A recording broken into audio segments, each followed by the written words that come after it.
Normally हम मटर use करते हैं और छिलका फेंक देते हैं, लेकिन आज हम बनाने जा रहे हैं मटर के छिलके का सूप। नाम सुन के घबराइएगा मत, बहुत टेस्टी बनता है। तो चलिए शुरुआत करते हैं। तो इसके लिए मैं सबसे पहले मटर का नीचे का हिस्सा काट के स्टीमर के बर्तन में रख रही हूँ। ये कुछ 15-16 मटर के पीसेस हैं। ये मटर फार्म से बिल्कुल फ्रेश आए हैं, इसलिए मैं इसे डायरेक्टली यूज कर रही हूँ।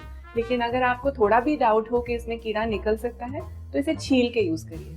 अब इस मटर के साथ हम डालेंगे 1 कप सफेद कद्दू यानी कि व्हाइट पंपकिन, और मैं इसमें डाल रही हूँ 1 आलू भी, ताकि वो उसे बॉडी दे थोड़ा।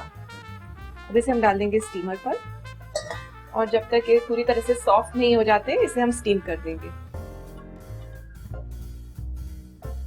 अब 5 मिनट हो गए हैं और मैं इसमें 1 प्याज डाल रही हूँ थोड़े क्रीमीनेस के लिए। मैंने पहले इसलिए नहीं डाला क्योंकि प्याज जल्दी पक जाता है और हमें उसे ओवर कुक करके न्यूट्रिशन लूज नहीं करना।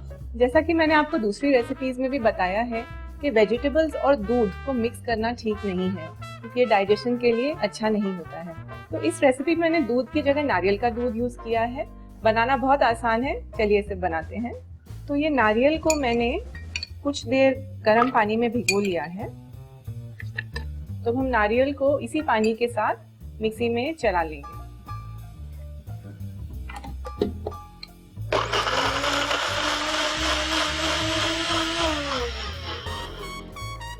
इसे अब छान लीजिए।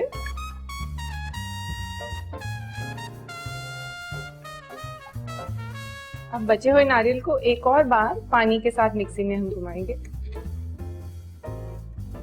इसमें हम थोड़ा पानी डाल देंगे दोबारा।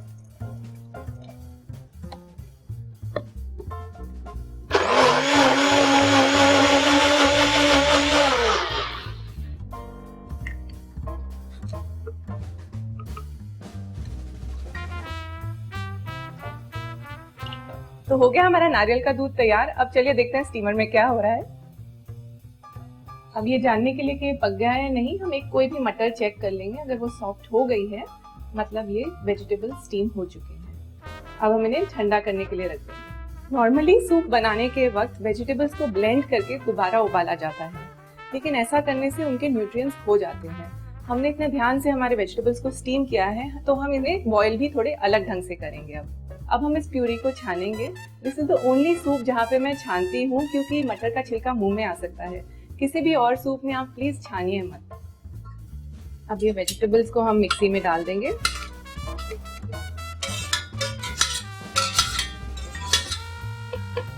अब ये स्टीमर से ही हम थोड़ा पानी डाल देंगे।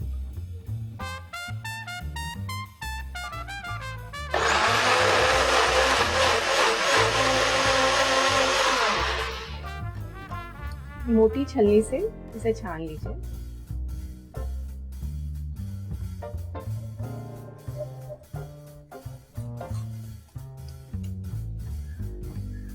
अब हम स्टीमर का ही पानी दोबारा बॉईल करेंगे। अब ये पानी बॉईल होने लगा है, इसमें हम डाल देते हैं 1 कप कोकोनट मिल्क जो हमने बनाया है, और हमारा वेजिटेबल प्यूरी। इसमें डाल देते हैं नमक, 1 चम्मच रॉ शुगर,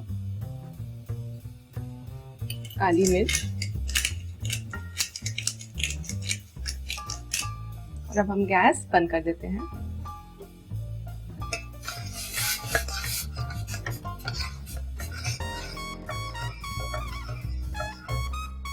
अब एक छोटी सी टेम्परिंग कर देते हैं। इसमें आधा चम्मच घी या तेल ले लीजिए। इसमें हम डाल देते हैं 1 चम्मच लहसुन।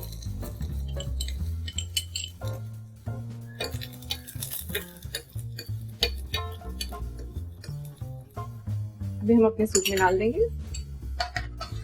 अब हमारा सूप ऑलमोस्ट तैयार हो गया है। एक ऑप्शनल स्टेप है, अगर आप चाहें तो इसमें ये कैशू क्रीम डाल सकते हैं। बहुत आसान है इसे बनाना। भीगे हुए काजुओं को थोड़े पानी के साथ मिक्सी में पीस लीजिए और आपका कैशू क्रीम तैयार है। और हो गया हमारा मटर के छिलके का सूप तैयार। सर्दियों में इतनी अच्छी मटर आ रही है, आप जरूर इस सूप को बनाइए। हमें बताइए आपको कैसा लगा, और सब्सक्राइब करिए राजश्री फूड को। Till then, cook right and stay healthy.